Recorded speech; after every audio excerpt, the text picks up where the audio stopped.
નમસ્કાર મારા વહાલા વિદ્યાર્થી મિત્રો, આજે વાત કરીશું દ્વિતીય પરીક્ષા પેપર સોલ્યુશન ધોરણ 10 અને વિષય ગણિત બેઝિકનું. વિદ્યાર્થી મિત્રો, આપણે પેપર સોલ્યુશન કરવાના છીએ. નવી બ્લુપ્રિન્ટ જોઈશું અને પછી પેપર સોલ્યુશનની પણ વાત કરીશું.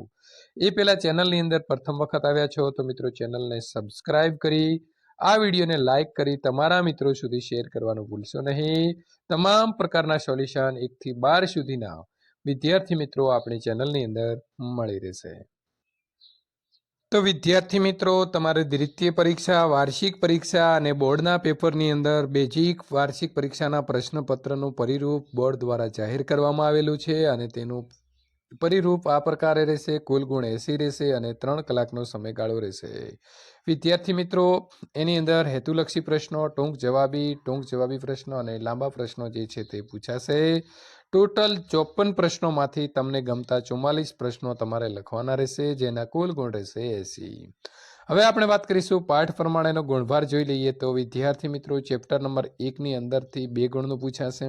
બહુપદીઓ ચેપ્ટર નંબર 2 માંથી 6, 3 માંથી 4, 3 માંથી મિત્રો 4 ગુણનું, 4ની અંદરથી 5 ગુણનું. ચેપ્ટર નંબર 5 સમાંતર શ્રેણીમાંથી 8 ગુણનું પૂછાવાનું છે વિદ્યાર્થી મિત્રો, અને વિકલ્પ સાથે 13 ગુણનું. ચેપ્ટર નંબર 6 માંથી 4 ગુણનું પૂછાશે. યામ ભૂમિતિમાંથી 8 ગુણનું પૂછાશે.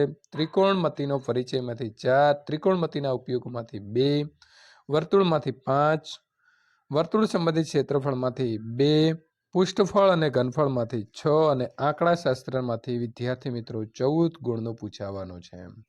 સંભાવના જે ચેપ્ટર નંબર 14 છે એમાંથી 10 ગુણનું પૂછાશે. તો વિદ્યાર્થી મિત્રો, ખાસ આ વધારે ગુણભાર ધરાવતા ચેપ્ટરો તમારે કમ્પ્લીટ જે છે તે કરી લેવાના રહેશે.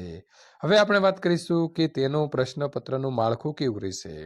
તો વિભાગ એની અંદર 24 પ્રશ્નો, 24 ગુણના. વિભાગ બીની અંદર 13 પ્રશ્નોમાંથી કોઈ પણ 9 પ્રશ્નો 18 ગુણના. વિભાગ સીની અંદર 9 પ્રશ્નોમાંથી 6 પ્રશ્નોના કોઈ પણ 3 ગુણ રહેશે અને ડી વિસ્તૃત જવાબી પ્રશ્નો 8માંથી કોઈ પણ 5ના જવાબ આપવાના તમારે રહેશે.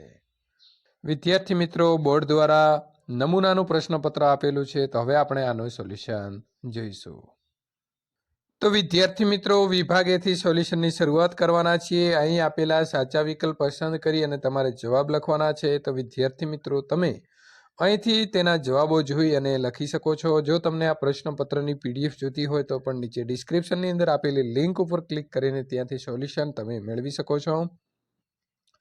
સંપૂર્ણ જે પેપર છે તેનું સોલ્યુશન આપણે કરેલું છે. તો વિદ્યાર્થી મિત્રો, આ પ્રકારે ખરા ખોટાના જવાબ આપવાના હતા. ત્યાર પછી એક શબ્દની અંદર જવાબ આપવાનો હતો.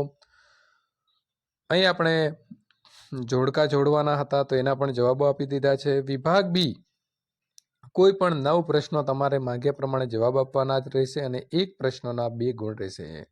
તો આપણે જે પણ દાખલાઓ છે તેની સંપૂર્ણ તમને સમજૂતી મળી જાય એ પ્રકારે વિદ્યાર્થી મિત્રો સંપૂર્ણ દાખલાની ગણતરી સાથેના જવાબો જે છે તે આપેલા છે.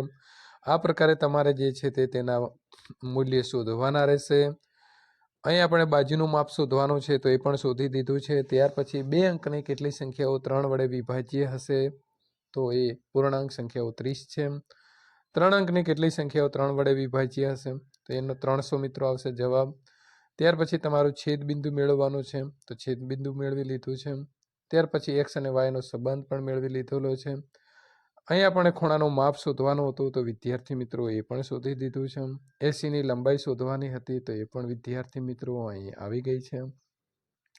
પ્રશ્ન નંબર 34, અહીં નદીની પહોળાઈ શોધવાની હતી, તો વિદ્યાર્થી મિત્રો નદીની પહોળાઈ પણ આપણે શોધી દીધી છે. એની આકૃતિ પણ અહીં દોરી છે. ત્યાર પછી ઘનફળનો તફાવત, તો એ પણ આપણે અહીં શોધી દીધો છે. વિદ્યાર્થી મિત્રો, આ પ્રકારે તમારે શોધવાનો રહેશે. તેની વાસ્તવિક ક્ષમતા શોધવાની હતી, તો ક્ષમતા અહીં પાઈ 3.14 જે છે તે લીધેલી છે અને આ પ્રકારે લેવાનો હતો. ત્યાર પછી મધ્યક શોધવાનો હતો, તો મધ્યક પણ મેળવી લીધો છે. વિભાગ સી, માંગ્યા પ્રમાણે જવાબ આપવાનો છે, તો મિત્રો અહીં તમારે અદલા બદલી સંખ્યા કરી અને તેનો જવાબ મેળવવાનો હતો, તો અહીં પણ આપણે અહીં એનો જવાબ માંગેલો 18 છે એ મળી ગયો છે. સમીકરણનો ઉકેલ આદેશની રીતે મેળવવાનો હતો, તો આ સમીકરણ છે અને તેનો જવાબ આવી રીતે વિદ્યાર્થી મિત્રો લખવાનો રહેશે. સમાંતર શ્રેણી જે છે તેનો 11મું પદ જે છે તમારે શોધવાનું હતું, તો 11મું પદ જે છે તે આપણને અહીં -32 મળે છે. વાય અક્ષ પરનું બિંદુ શોધવાનું હતું. તો વિદ્યાર્થી મિત્રો એ પણ બિંદુ અહીં આપણને વર્ગમૂળમાં 52 મળે છે. ત્યાર પછી અહીં આપણને જે પ્રશ્નો પૂછેલા છે તે ગુણોત્તરની અંદર વિભાજન કેવી રીતે થાય છે, તો એ પણ વિદ્યાર્થી મિત્રો આપણે અહીં જવાબ મેળવી દીધો છે. 2.7 ગુણોત્તરની અંદર વિભાજન થાય છે. ત્યાર પછી ટીપી જે છે તે ટીપીની તમારે લંબાઈ શોધવાની હતી. તો વિદ્યાર્થી મિત્રો ટીપીની લંબાઈ પણ આપણે અહીં દાખલાની સંપૂર્ણ રીત જે છે તે ગણતરી સાથે કરી અને તેની લંબાઈ શોધી લીધી છે. સાબિત કરવાનો છે કે ખૂણો AOB એ 90 અંશનો છે. તો વિદ્યાર્થી મિત્રો આ પ્રકારે તમે પ્રમેય 10.2 પ્રમાણે તેનો જવાબ જે છે તે મિત્રો લાવી શકો છો. ત્યાર પછી બહુલક અને મધ્યકનું અર્થઘટન કરવાનું હતું. તો મિત્રો અહીં સંખ્યા આપેલી છે અને આ સંખ્યાના આધારે આપણે તેનો જવાબ મેળવ્યો છે કે સરેરાશ દ્રષ્ટિએ દરેક વિદ્યાર્થીને 62 ગુણ જે છે તે મેળવ્યા છે. સંભાવનાની વાત કરીએ તો સંભાવના વિદ્યાર્થી મિત્રો અહીં શોધી લીધી છે. વિભાગ ડી કોઈ પણ 5 પ્રશ્નો લખવાના રહેશે અને દરેકના 4 ગુણ રહેશે. તો વિદ્યાર્થી મિત્રો 2 થાંભલા કેટલા દૂર લગાવવા પડે તેનું પણ આપણે માપ જે છે તે શોધી લીધું છે અને આ પ્રકારે સૂત્રોનો ઉપયોગ કરવાનો રહેશે. 12 મીટર જે છે તે લગાવવો જોઈએ.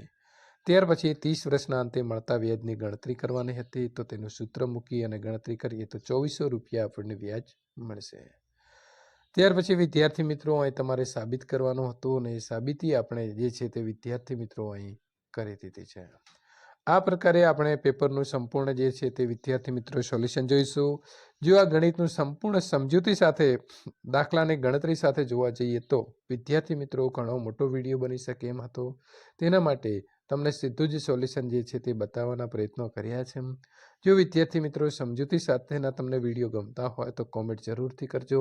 તો આપણે પેપરને વિભાગ પ્રમાણે અલગ અલગ વિડીયોની અંદર ડિવાઈડ કરીને સંપૂર્ણ જે આ તમને દાખલા છે તે સમજાવવાના પ્રયત્ન પણ કરીશું. તો વિદ્યાર્થી મિત્રો પ્રશ્ન નંબર 23 કોષ્ટક જે બાકી છે તે કોષ્ટક પૂર્ણ કરવાનો છે. એ આ પ્રકારે આવશે અને પ્રશ્ન નંબર છેલ્લો અહીં આપણે અલગ અલગ પ્રશ્નો પૂછેલા છે કે સરખી રીતે ચીપેલા 52 પત્તાની થોકણીમાંથી એક પત્તું કાઢવામાં આવે તો લાલ રંગનો રાજા, તો એનો જવાબ મેળવવાનો. મુખ મુદ્રાવાળું પત્તું, લાલ રંગનું મુખ મુદ્રાવાળું પત્તું, લાલનો ગુલામ, કાળનું પત્તું અને ચોકટની રાણી મેળવવાની સંભાવના. તો બધાને વિદ્યાર્થી મિત્રો આપણે જવાબ જે છે તે આ પ્રકારે મેળવીશું. જો તમને મારો વિડીયો ગમ્યો હોય તો લાઈક કરી તમારા મિત્રો સુધી શેર કરવાનું ભૂલશો નહીં. વિદ્યાર્થી મિત્રો દરેક તમારા વિષયના બોર્ડના પેપરોનો બ્લુપ્રિન્ટ, વાર્ષિક પરીક્ષાનું બ્લુપ્રિન્ટ અને બ્લુપ્રિન્ટ સાથેના એની સાથે આપેલું જે પેપર છે એનું સોલ્યુશન મેળવવા માંગો છો તો ચેનલને ખાસ સબસ્ક્રાઈબ કરી દેવી. તમારા સાથી મિત્રો, તમારા સગા સંબંધીઓ જે ધોરણ 10ની અંદર અભ્યાસ કરી રહ્યા છે અથવા તો 1 થી 12 સુધીના અભ્યાસ કરી રહ્યા છે તેમને આપણી ચેનલની લિંક મૂકવાનું ભૂલશો નહીં.